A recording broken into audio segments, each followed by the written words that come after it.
wonderful, amazing community leaders with us this morning or afternoon, rather. We have Rabbi Naomi Steinberg, Pastor Bethany Se, is that right? Did I say it right? And Valera Molovsky. Thank you all for being here with us. We're going to talk about love in action, spirituality, and activism. But before we do that, I would like us to come home to our bodies. So I am a dance and theater maker and somatics practitioner.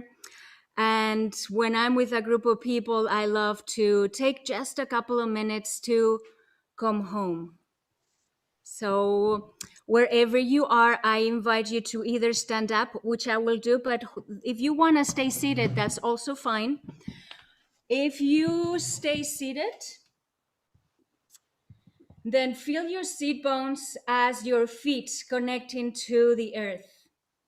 And if you're standing, then feel your feet on the ground. And this is not performative at all. Just take a moment to feel your weight going down towards the earth.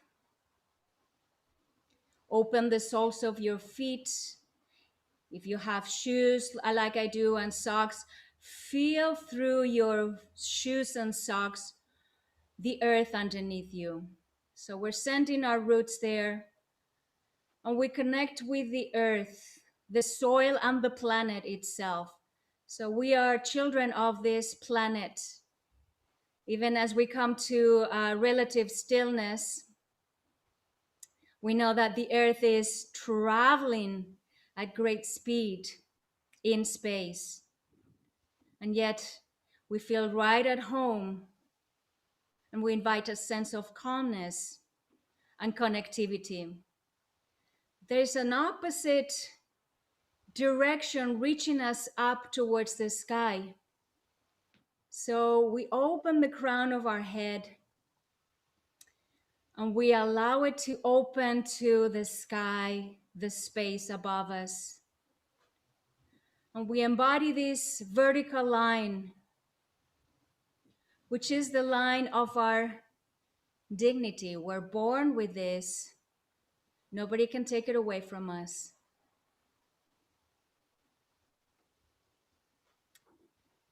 And now we bring attention to our right side and our left side.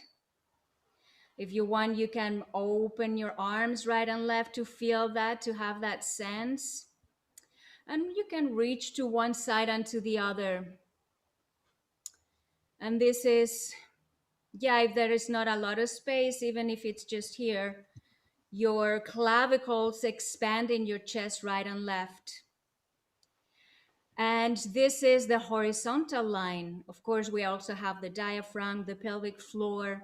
There are these horizontal lines that we embody and that allow us to connect with others. So this is how I connect with all on earth and with every creature. There is a third line as we as three-dimensional beings in our physicality. There's a voluminous aspect of our being. And the third one is the front and back. So you can just maybe whatever you need to do to kind of remind you of that front and back as we embody this. Also the breath. So if you just, when you pay attention to your breath, you feel that it goes in all these three dimensions. And the front and back, they can signify, the back is all our ancestors, all of those who came before us. They made it possible for us to be here. So we're not alone. It took all of those people to bring us all here today. And then in the front, those that are yet to come. So we're connecting the past, the present, and the future. I'm taking a moment to embody ourselves in this home that we were given. And we connect with what's important to us in this moment.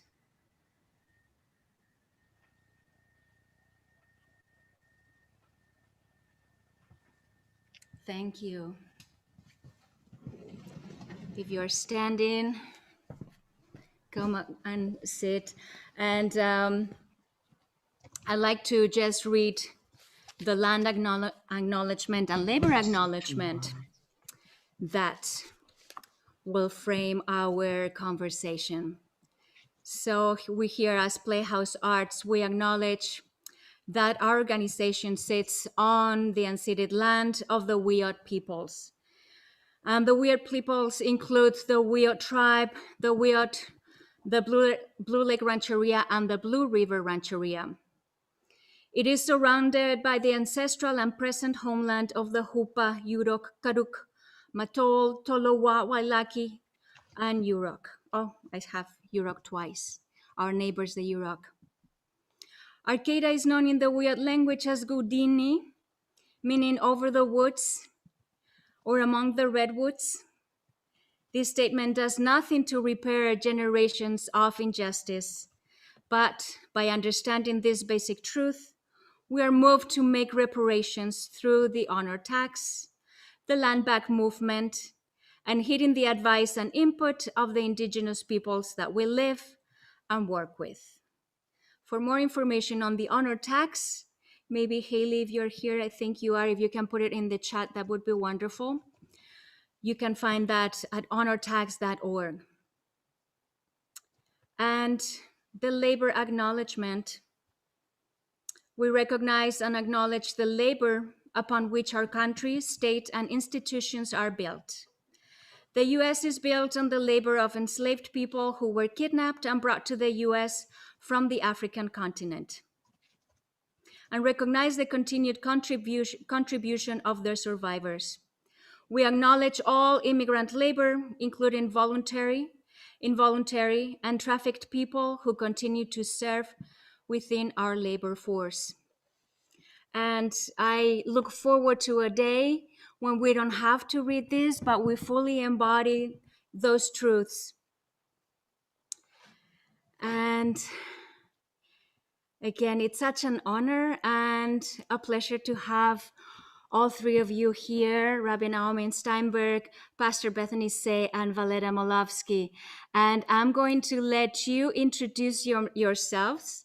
You can say anything you want about yourself and to talk about the relationship between spirituality and activism in your life, in your own experience. Perhaps how you came to it. Was it a natural thing? Was it a realization of that connection? Anything about that. And I'll just let it be organic and see who would like to start first. And if not, I'll just jump in and say, oh, would you do that? Thank you.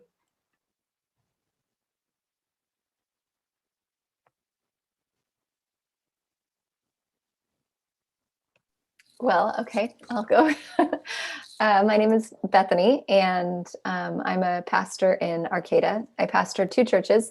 One is called Catalyst Church, which means it's not affiliated with a denomination, so it's not connected to, the Southern Baptist or Assemblies of God or some other Protestant denomination.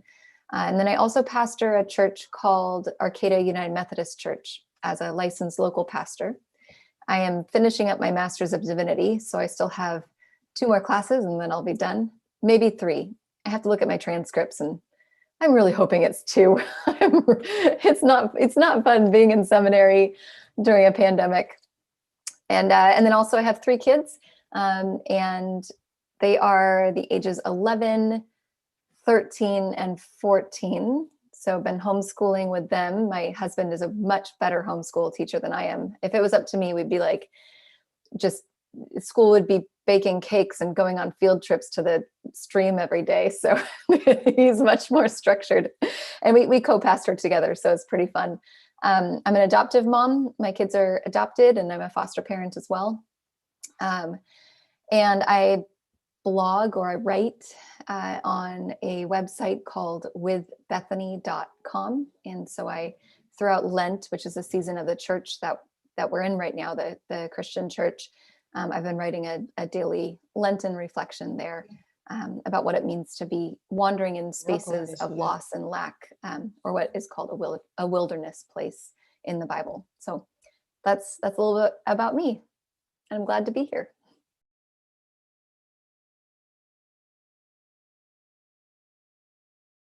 I'll be glad to follow up, especially on your wandering in the wilderness, dear.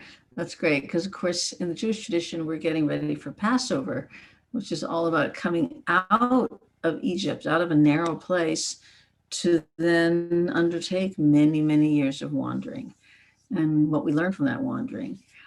And I'm the oldest one in the group. You know, it's fun to be the oldest. I'm really enjoying it. When I go to my yoga classes, remember when we used to go to yoga classes, and my dear teacher says, do this, it'll keep you young. And I always say, no, I want to get old. That's my goal. That's my goal. So I'm so happy. I'm here in my home study, in my home in Carlotta, where I've lived for almost 40 years now, I guess. Yeah, I guess it's been 40 years, over 40 years. Long time in one place. And we're in the Van Dusen River Valley. It's just a short walk to our home, to our river from our home. And to get there, we go through timber company property, now owned by Humboldt Redwoods, formerly owned by Maxam Corporation, that bought out Pacific Lumber Company. So all the strife of the Maxam years and the terrible destruction of the forest that went on here and all the social strife took place literally a stone's throw from where I'm sitting now. It was all right in my backyard. So I was very interested in activist concerns all through my life. But then when I was here in my early 40s, many years ago, and all of that was happening, I just couldn't help but being drawn in, because it was a backyard situation for me. And also, I was at that time undertaking my studies to become a rabbi and serving the congregations as a volunteer. And I could not ignore the fact that Charles Hurwitz, who was the lead owner, the controller of Maxam Corporation, who took over Pacific Lumber, is also my co-religionist. He is Jewish, and he's a big donator to a synagogue in Houston and highly respected there for his philanthropic work.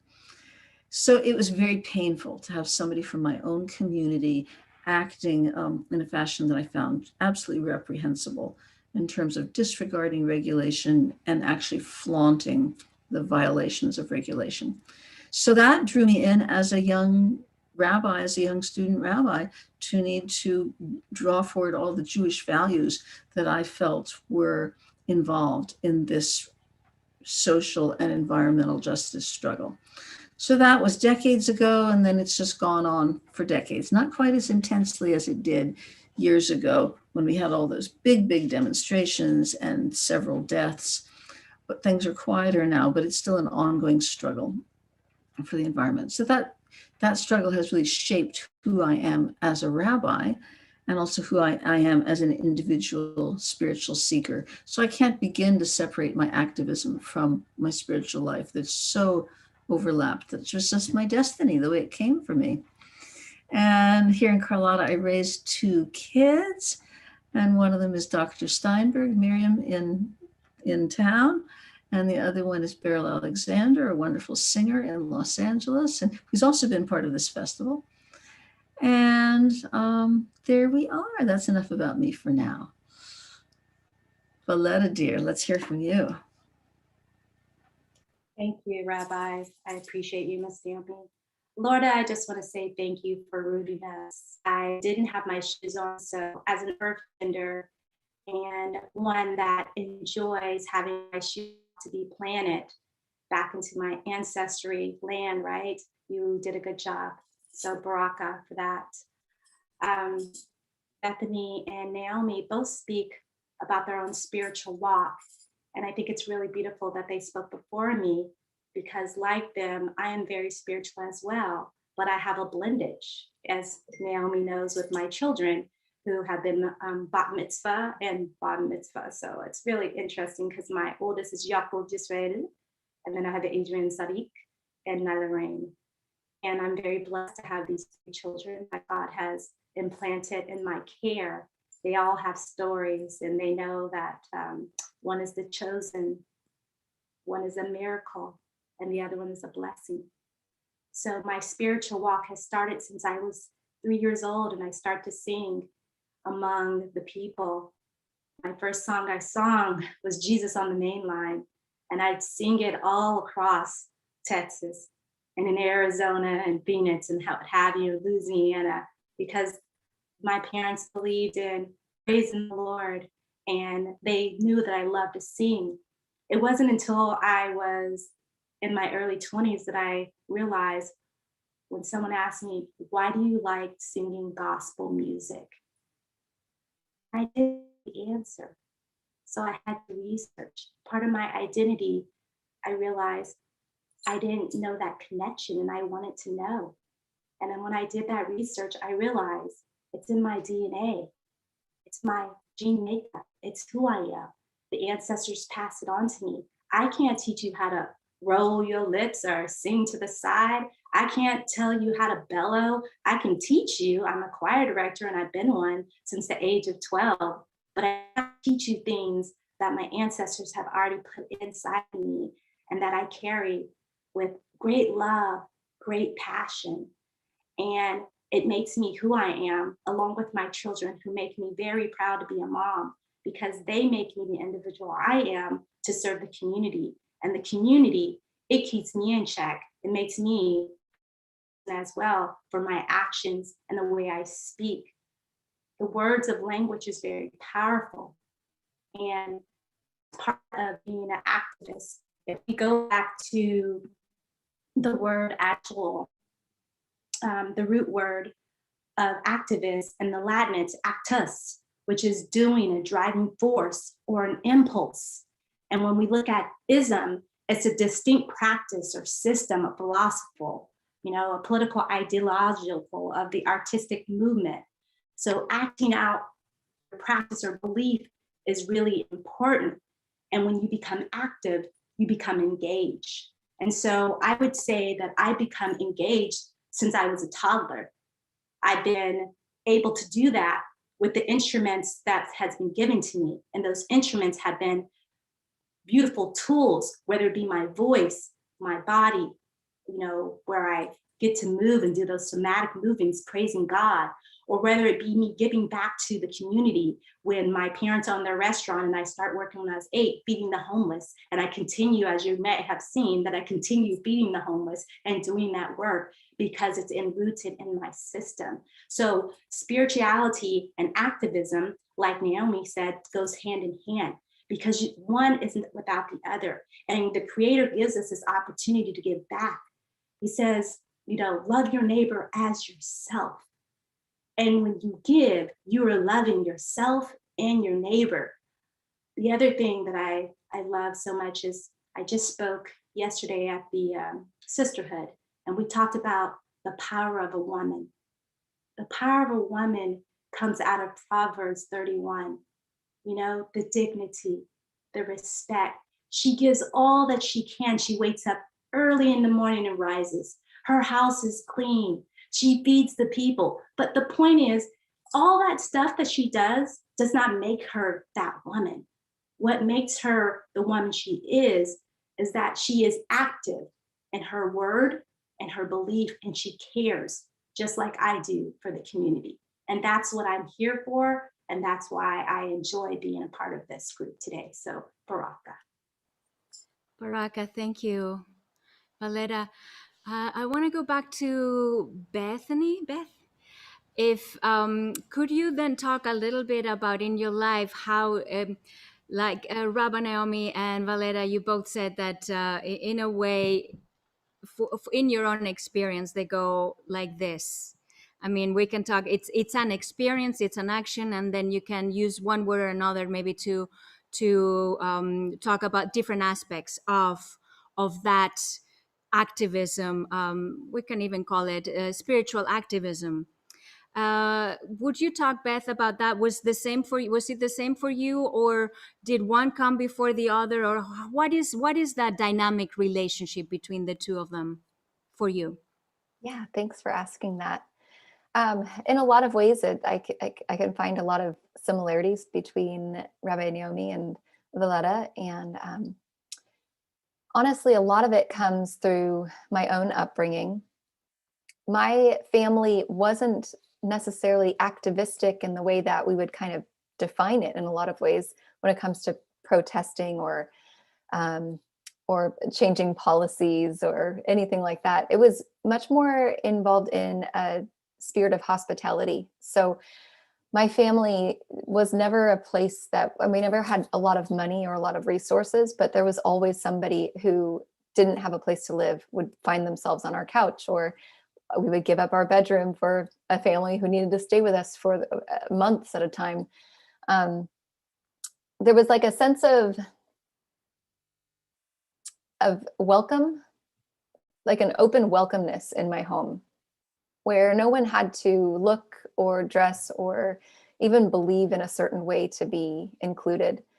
So when it comes to activism for myself, it really is rooted in a heart of inclusion, of wanting no one to be left out or ostracized in any way. And so anything that I can do to make sure that people feel like they belong is really important to me. So I do work with True North and with the group there as much as I can, depending on my time. And then I work with Justice for Josiah group and kind of bring a spiritual element towards that. But really, it's all rooted in that sense of including people. I never want people to feel like if they aren't doing a lot of things that they can't step into something new. There's a sense that I've experienced, and maybe it's like born out of an insecurity that we have as humans, but as women, I should only speak to myself. There's this sense that I have in myself, this insecurity that I have, that if I'm not doing a lot every single day, then I don't have a right to step into something new. And maybe that has to do with patriarchy and misogynism and those sorts of areas in my life. But I think that there's opportunities all the time. And sometimes it just takes somebody saying, you want to join me here? You want to do this with me here? So being like that open, sort of hospitable person, including people as much as I can, that's where that sense of justice comes in. We're not meant to do the work on our own, but with a community of people. Thank you. Yeah. And Can I respond to what Bethany Yes, and please. Valletta have said? Yeah, I love that, Bethany. I didn't know that about that you were raised in a family that had a very open home, a lot of people coming.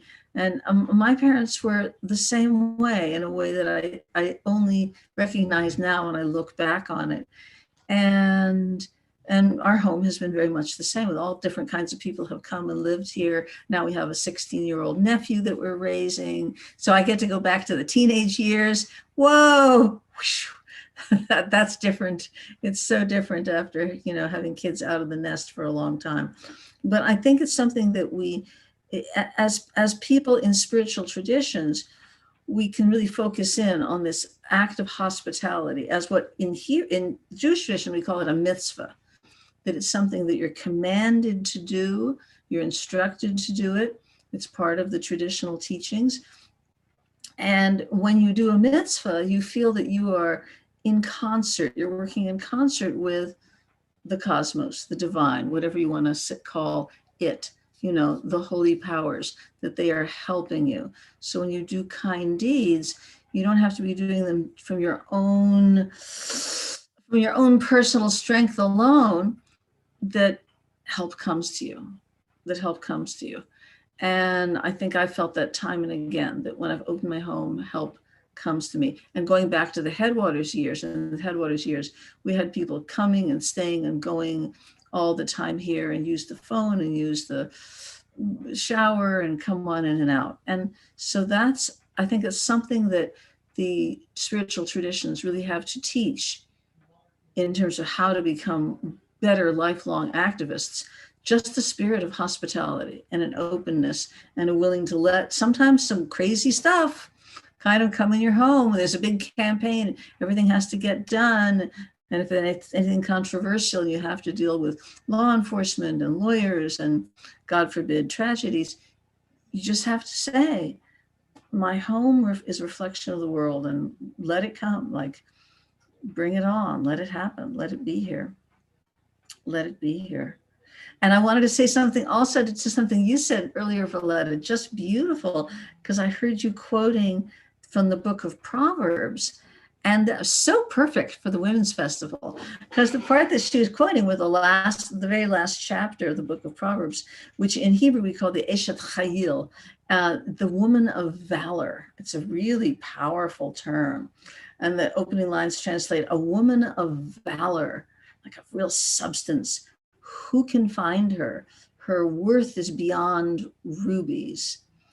And then it goes on to extol all the things that she does. She gets up early, she takes care of her household, but it's not just domestic deeds that she does. She sees a field, she buys it, she plants it, she harvests it. She conducts business for her family. She organizes. I mean, it's an extraordinary, because it's so ancient, but it's so perfect for the Women's Festival, because it's a picture of female empowerment. And we have, sometimes we think that, in the ancient world, all women were just oppressed, and it took modernity and the suffragettes to liberate women. God bless the suffragettes. They've done great things.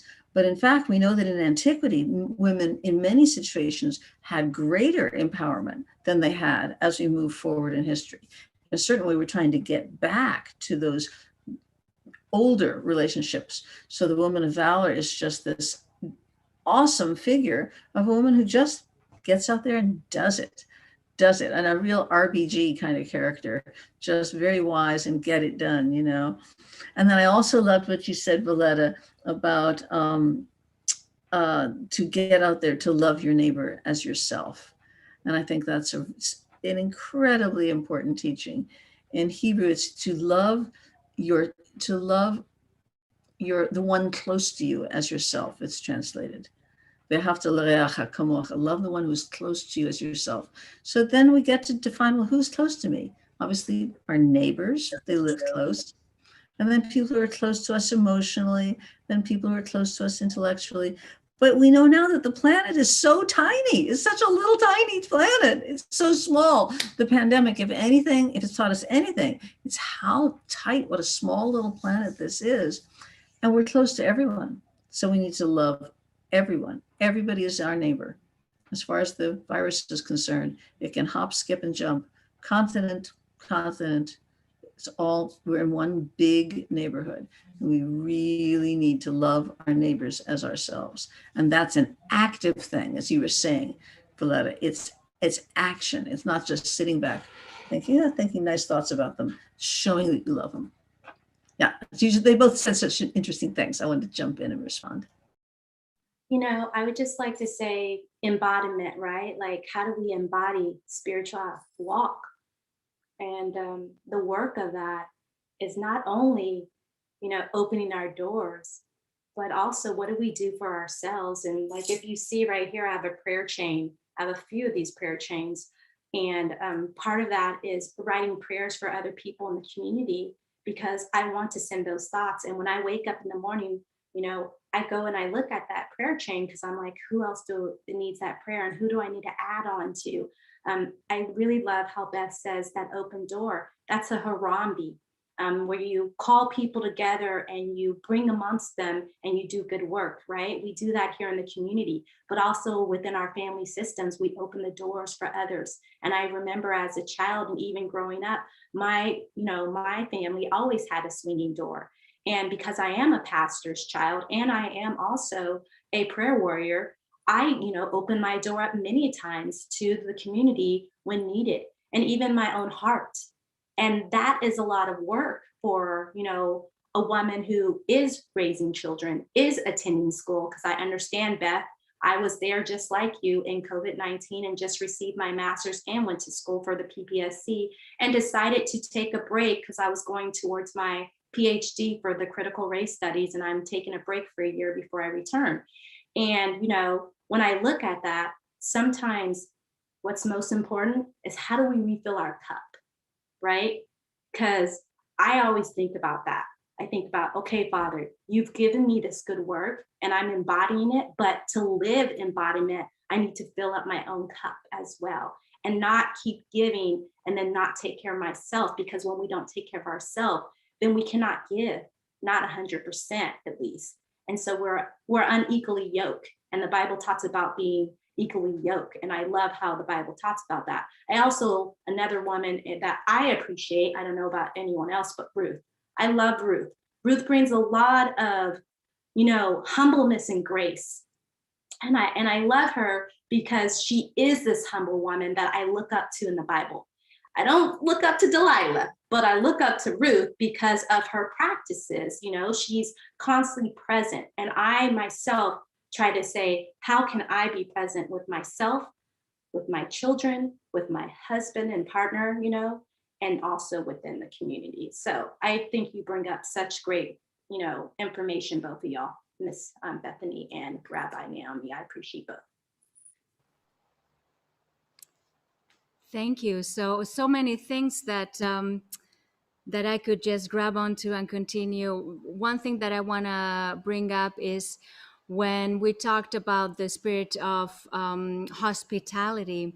It reminds me of Dr. Gina Belton, who couldn't be here. So if you're here and you look at the website, and we listed her, and just a couple of days ago, she said that she couldn't attend. So I just want to thank her for almost being here, and that her presence is with us. And so many things, Valera. You bring up the embodiment of that, of so we can have all the words, but what are the what is the embodiment of that? So I wonder, do you think, anybody, all of you, if there is such a thing as a feminist spirituality?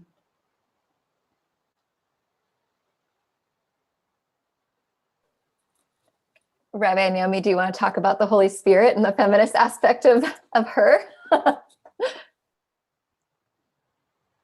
That is so tough. That is so tough, because I'm a person who's not fond of emphasizing gender differences, and I don't really feel that there are that many gender differences that are innate. But with that said, we have very different experiences growing up as little boys, little girls, and now some children will grow up as little gender neutral children. Once they get to that point, we have children as young as 8 and 9, and perhaps even younger, saying, I don't want to be a boy, I don't want to be a girl. Wow. But we just have such different experiences, and people treat us differently. So people tend to treat little girls with a certain kind of sweetness and tenderness, and they tend to be brusquer with little boys, and little girls get comforted when they get hurt, and some little boys get told, buck it up, don't cry, be strong. So women get the opportunities to tend to the home more than men have had those opportunities. And I feel that it's been a great blessing for women that we've learned how to maintain and create home, and how to give love and comfort, and how to be nurturing. And I don't believe that it's innate, that women are innately more nurturing than men. I know so many men who are such wonderful nurturers. My son-in-law with my little granddaughter, he just couldn't, he's just A+. He's just perfect. He nurtures her so beautifully. He has so much patience and love and tenderness.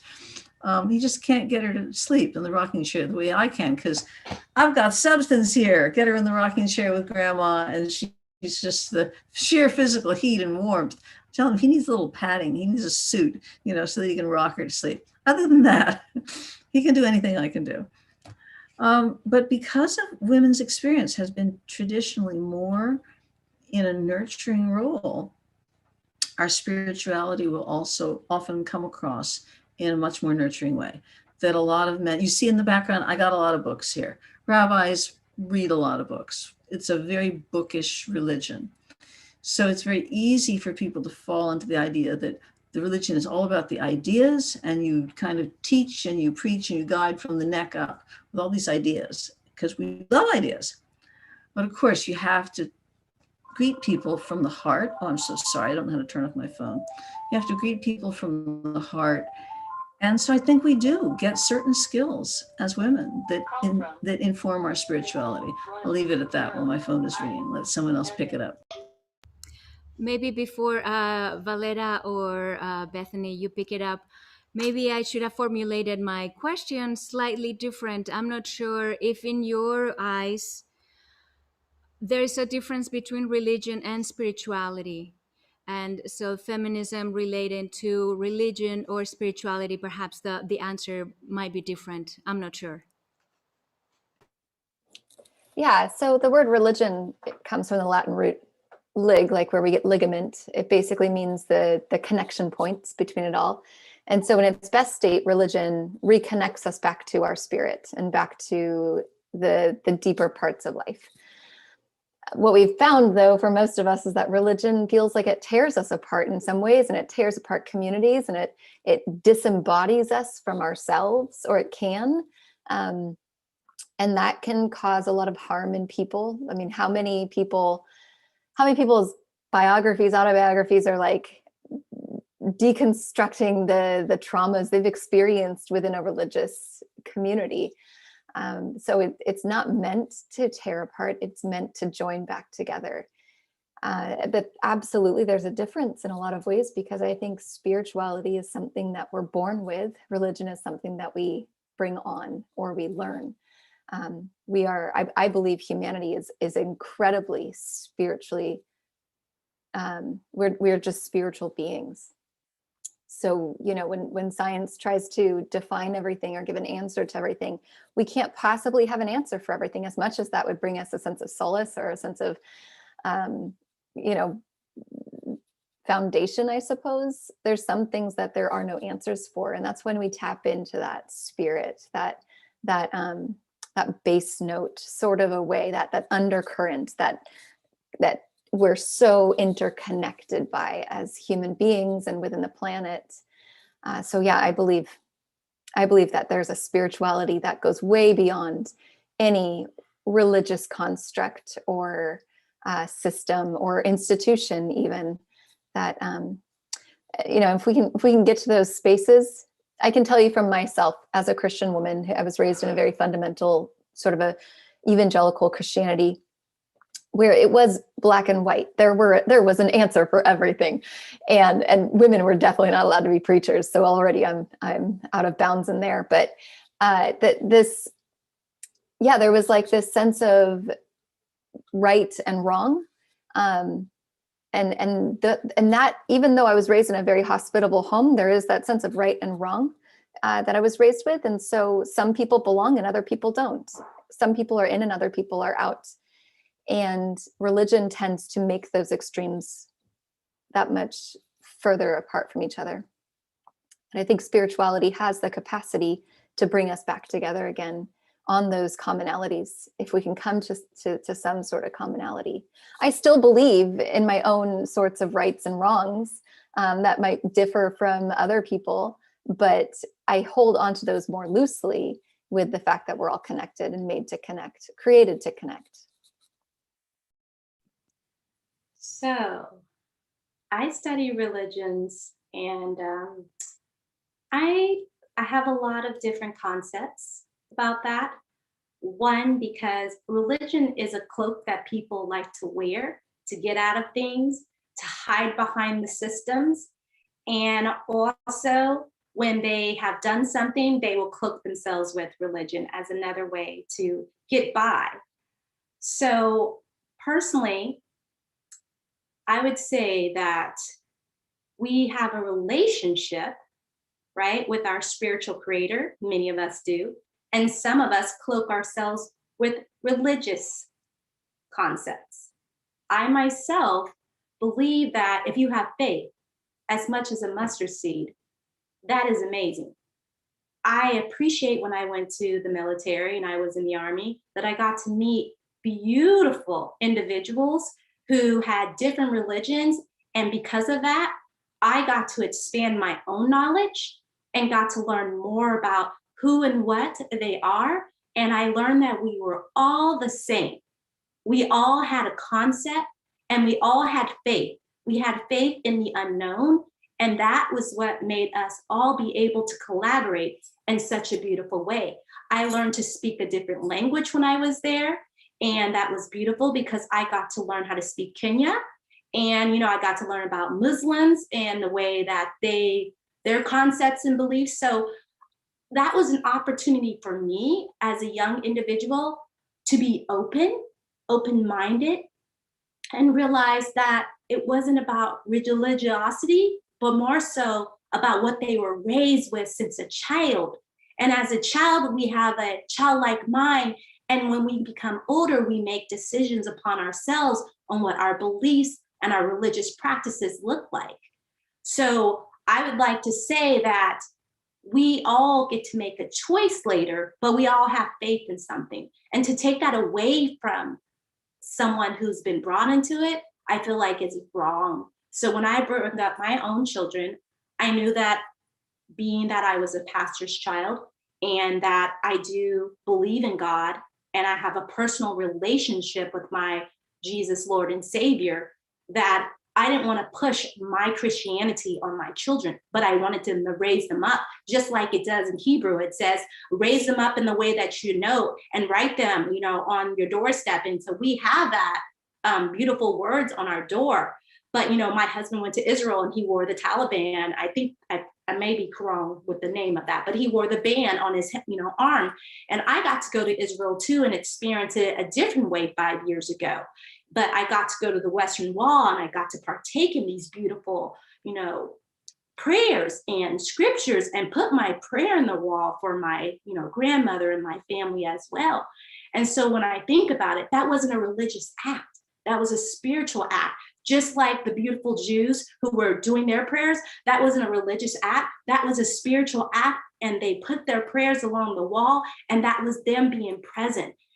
I feel like if we start to label, then we take away people's identity of what they embody. And so I try not to do that. I try to be really humble, and I take that moment for myself to reflect about how can I be more present and understanding? How can I understand who and what this person is bringing to the table? And how can we collaborate, right? So that we can move forward. And I think that's really important. So I'd like to bring up that the point that Naomi brought up. So there are prayer warriors.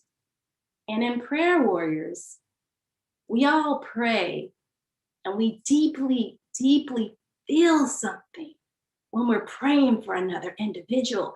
We're so present in that.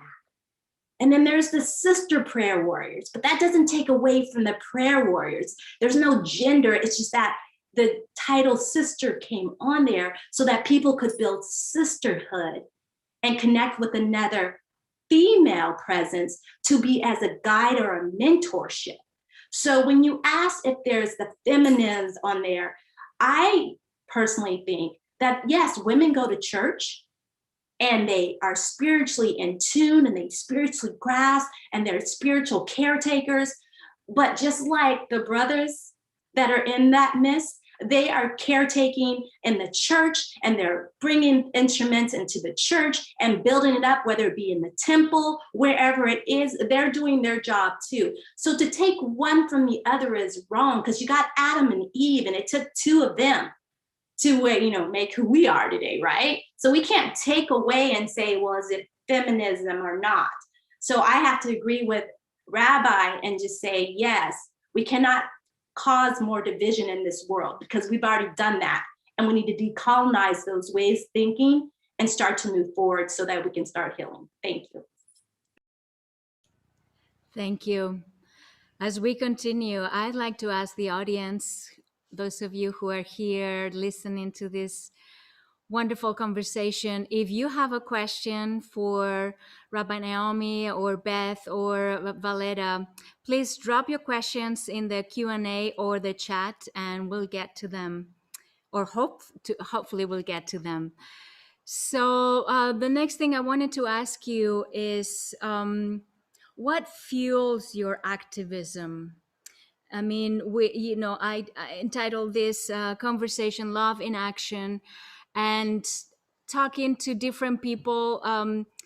There are two or three emotions that most people get fueled by, and I would like to hear your experience on that.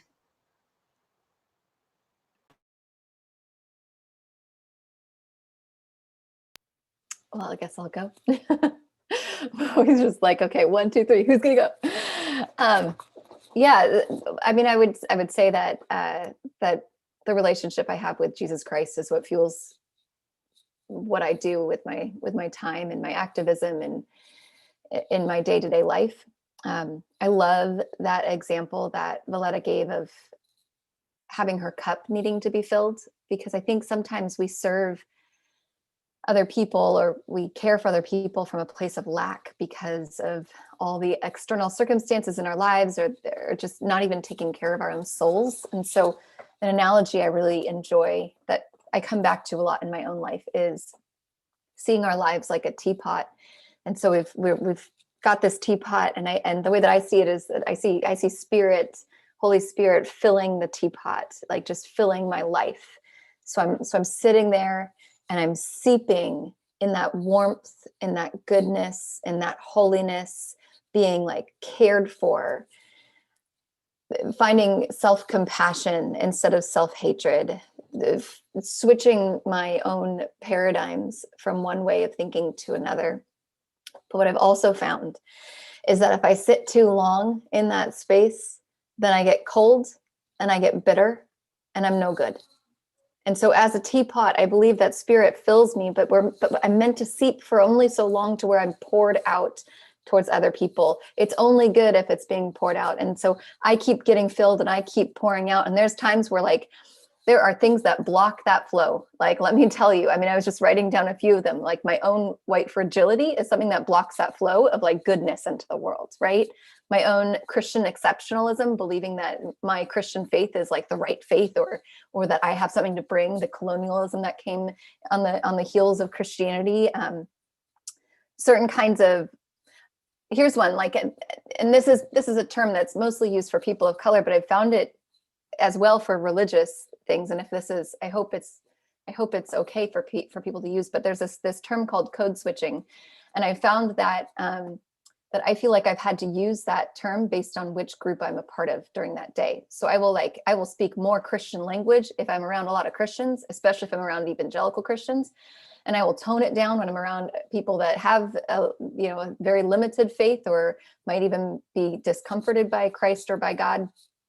And so I feel like I'm having to switch my language around just to fit where I am and the context that I am. And in the process, I become so aware of the things I'm saying that I'm like actually stunting that flow from coming out, because I'm so afraid of offending somebody else or stepping on somebody's toes.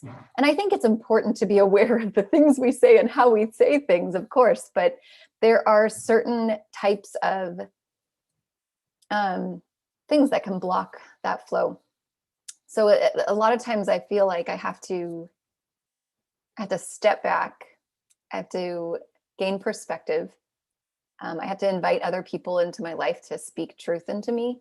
People that don't look like me, talk like me, think like me, because they're the ones that can actually see where I'm misguided, or see where pride gets in the way, or see where I'm trying to build up my own self instead of somebody else's. And so usually when I'm able to like actually see where I'm blocking myself, I invite other people to show me those other things too. And I try to be as accepting as possible when it comes to people's feedback. I don't want to ever put up walls or become defensive. I think so often we live in this life, this like posture. I shouldn't say we. For myself, I tend to live in this posture of defense, like, okay, who's going to say something next? And that's, I don't think it's the right way to be. So there's some good people in my life that willingly speak up And I love them to death, even though when sometimes they say those things, I'm just like, oh no, not again. Yeah, good people. It's good to have good people in your life.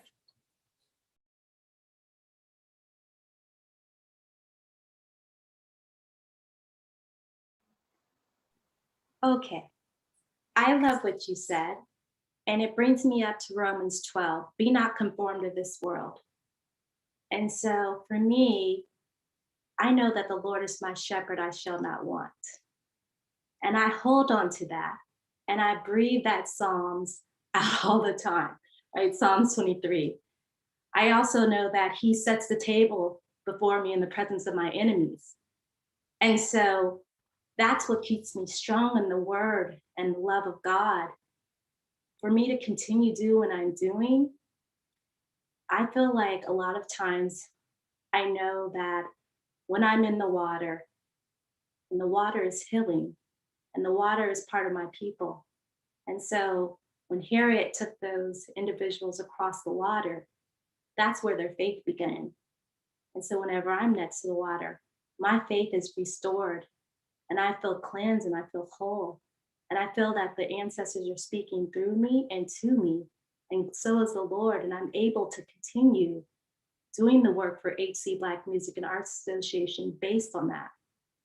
As a mom, I pray. I pray for my children. I pray that they have peace and understanding and grace. It's really hard to have biracial children in a world like it's not accepting because of the color of their skin. And as for the code, the contextual language, I can relate to what Bethany said in two different concepts. One, when I teach the rites of passage to these beautiful brown and Black youth here in Humboldt County, I talk about an onion. I talk about how the layers begin to get peeled off, whether they're in the conversation with their parents at home, and then when they get in the car, another onion layer comes off. By the time they get to school and they're talking to their teachers, another onion layer gets off, right? And then when their parents go to work, another onion layer gets off. It's constantly layers that they have to now adapt to their environments, their social environments. And they really can't be themselves ever, because if they were to be themselves, they would not be accepted. And so that is hard when you're constantly having to be someone you're not. And then you go back home and you do it all over again. So how you fill your cup up and continue saying, I am worthy, I am loved, I am beautiful. I am worthy, I am loved, I am beautiful. Those are the conversations that people have that look like me, who are constantly trying to do this. So I understand that. And the other way, I understand also that Christian walk, having that conversation. Sometimes when I'm with individuals, I'll ask them, when I feel like the Spirit is speaking to me, I say, can I pray for you? Is it okay? And sometimes they'll say yes. Or people will come to me not even knowing that I have that faithful walk. And they'll say, can you pray for me, Miss B? And that is a testimony of who and what I am. And I know that I embody it. I embody that love that people want it, that light that I have, I'm willing to give. And I know when darkness is about to come and I feel the darkness come in, I pray as soon as they come towards me and I put my hands around them, I wrap it around. Not during COVID, I don't, but, but I wrap them with my love and I show them that grace.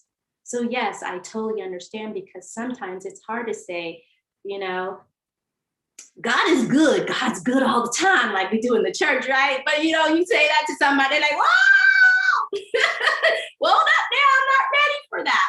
But like I like to say with a lot of people who say, I don't want God in my life. I don't want Adonai in my life, right? And I'm like, so when you're drunk, are you saying, oh God, afterwards, because you just called on him? So you got to work on that, So I think, the relationship that we have with our Christian walk or our spirituality, it's a day-to-day. It's not like makeup, but it's day-to-day, and we constantly have to delve in it and continue to do the work. And I love that Naomi, I've heard her sing many a times, and she does the work and she puts it to work, and we get to see the beauty of it. So yeah.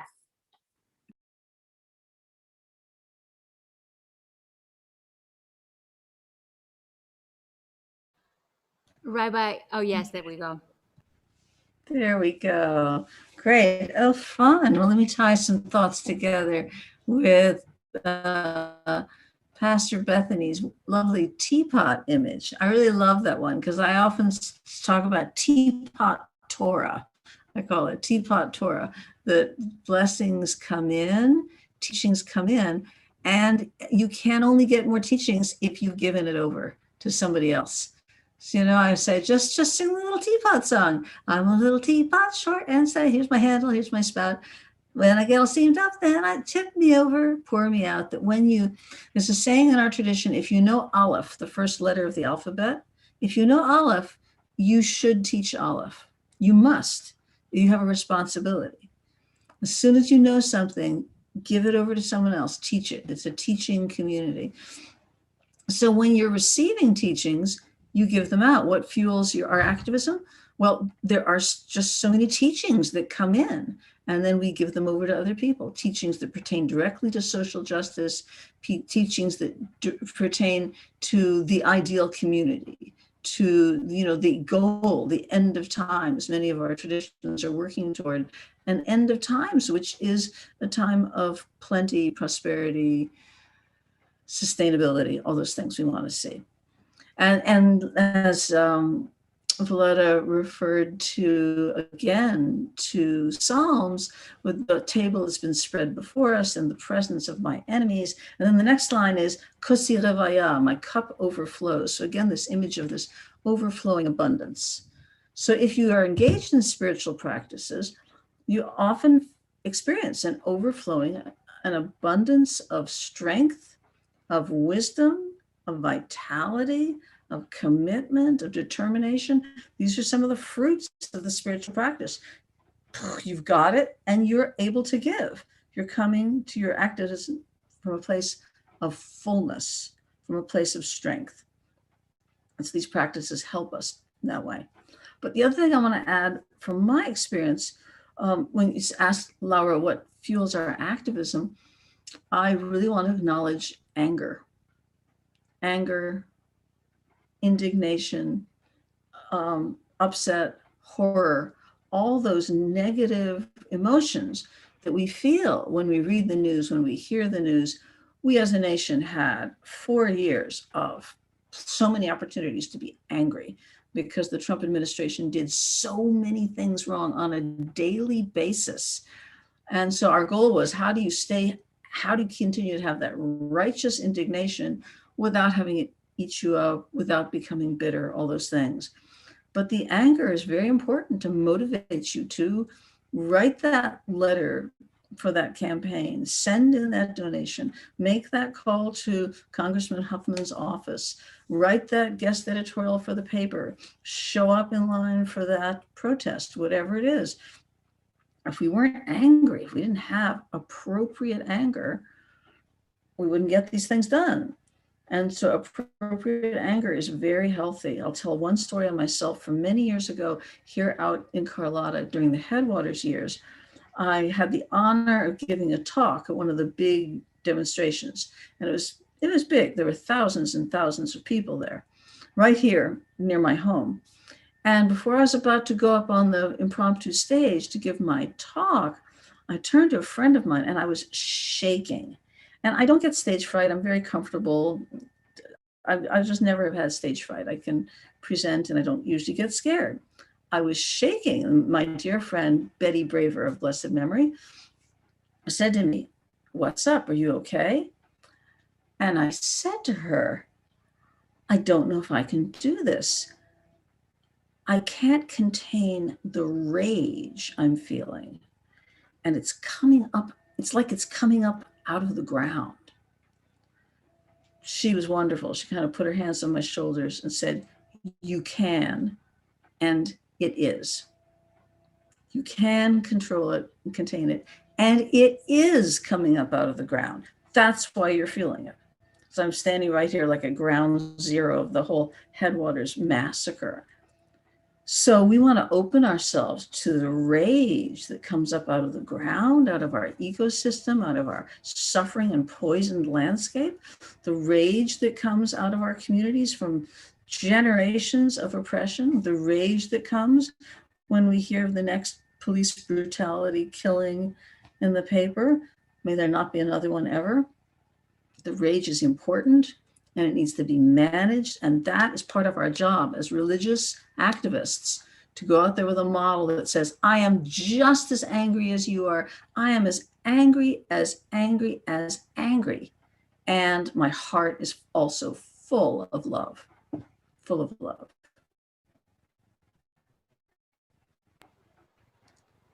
Thank you. Yeah, so the truth of this and that being, it's a yes at the same time. So the truth of both experiences, or of many experiences at the same time, things that might be apparently opposites, that they can live in, we can embody that. We are at about time. We can go a little over time. I just want to read a few of the comments and questions from the chat.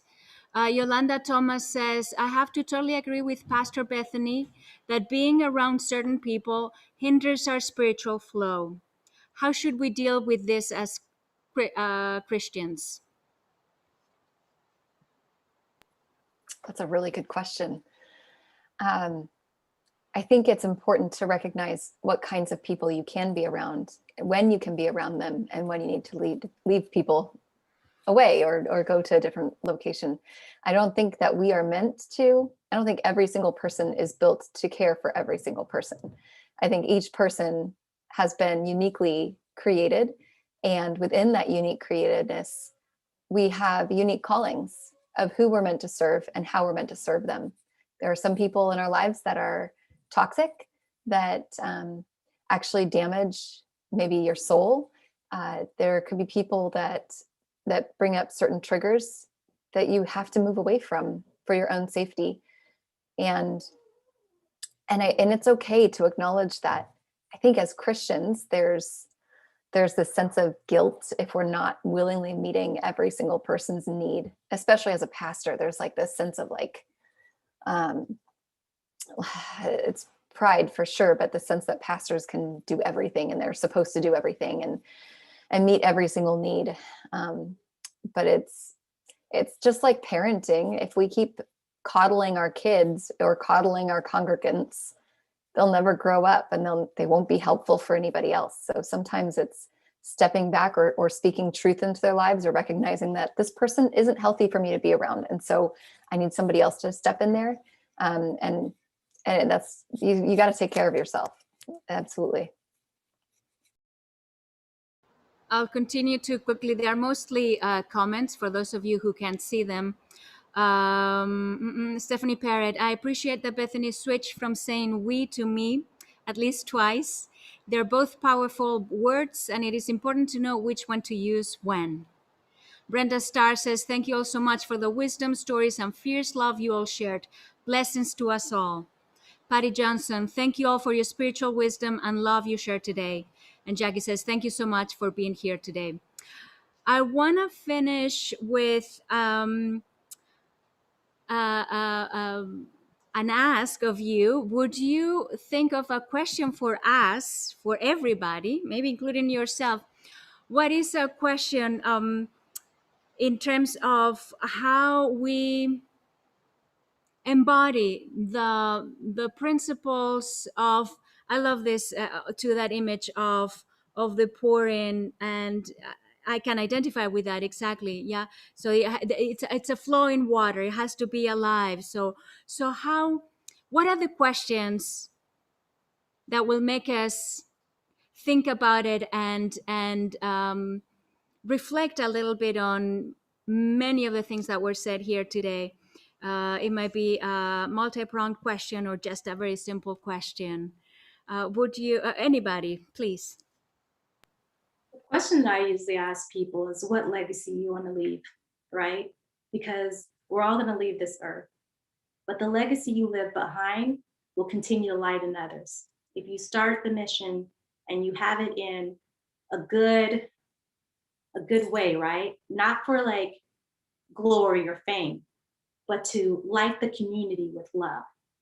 And to do that, I talked about that, filling up the cup. And I love how Bethany said the teacup too, is that if I were to get a cup of milk and I were to take half of that milk out, right, and I poured in another cup, not looking at the cup, but just knowing that I gave both cups and I handed it over to someone else with no return. That's the way we should be thinking, instead of us trying to see, is these two cups are the same? Are they like have the same amount? And then the person's looking at it saying, well, is it the same as the left or the right? No, take the cup, enjoy the cup of milk, and pass it on maybe to someone else in half that cup. So if we continue to give and give and give, then we will all leave a beautiful legacy behind, because it took all of us, a Harambe, to do that.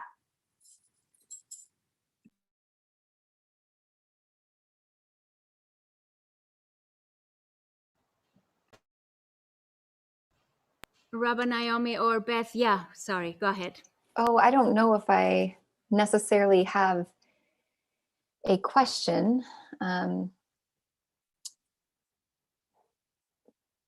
But I would say something that is helpful for me, and maybe could be helpful for somebody else with discovering what it means to be an activist, or moving into places of help for people, is a simple breath prayer that can connect you back to your roots, to that spiritual rootedness.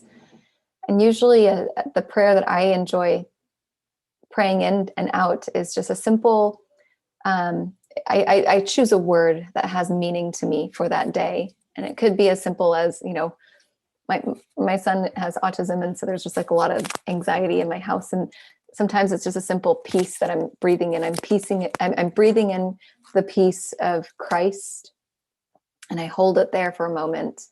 And then I breathe out gratitude, and just back and forth, peace and then gratitude. And other days it's simply like, I just need to breathe in patience, and then always gratitude out. Breathe in patience and gratitude out. And sometimes it's like the psalmist says, I look to the hills, and where does my hope come from? My hope comes from the Lord, the maker of heaven and earth.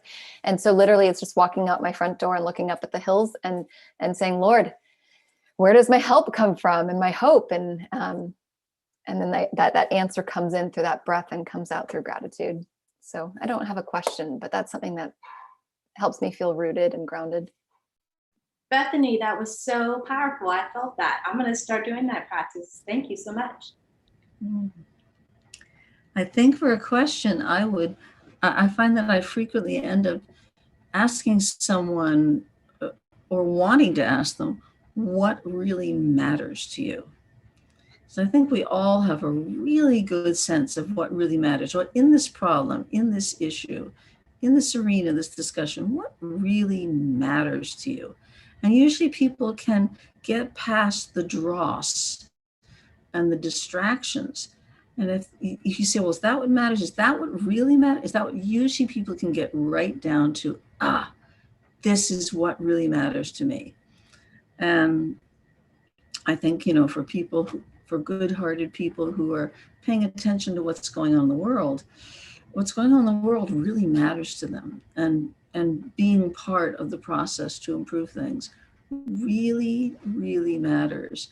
My 16-year-old nephew who we're raising yesterday said, before I die, I want to make my mark. I want to leave my mark. I want to change the world. He's literally said, I want to do something that matters, that makes a difference. And I said, great. You've already done something. When you're kind and sweet to your old auntie, you're doing something. He says, I know, but I mean something that really changes the world, that really helps in a good direction. Mwah. Great. And I want to sing for Bethany just those words of I lift my eyes up to the mountains. Let me close my piece singing this in Hebrew because it's so pretty. I'll sing it quickly in English too. It's from the book of Psalms. أسعى الهاهم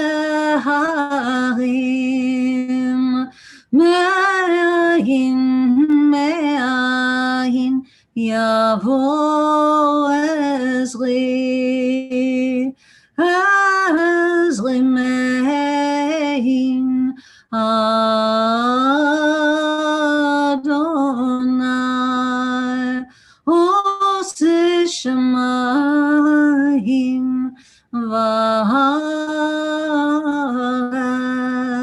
hearts.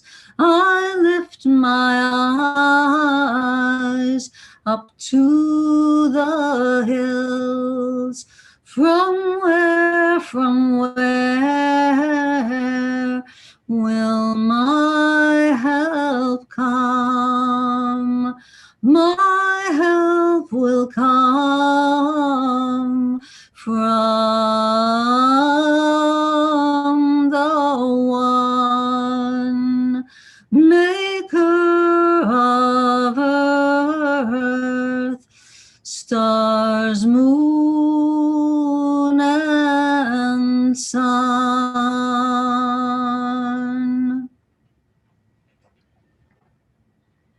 And I often sing that at memorials, and so I would let that be my little offering for Jeannie McCovey's memorial, which is coming right up, and we don't want to miss.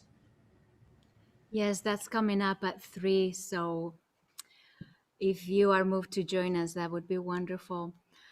Let me just quickly read. There are many thank yous and blessings on the chat.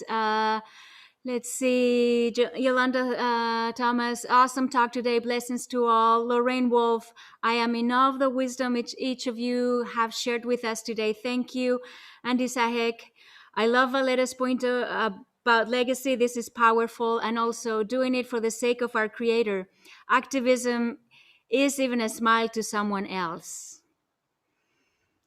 And so one more, Haley Davies. Rabbi, what is that name of that song you just shared? Those are a couple of lines from, I'm so bad with my numbers of Psalms.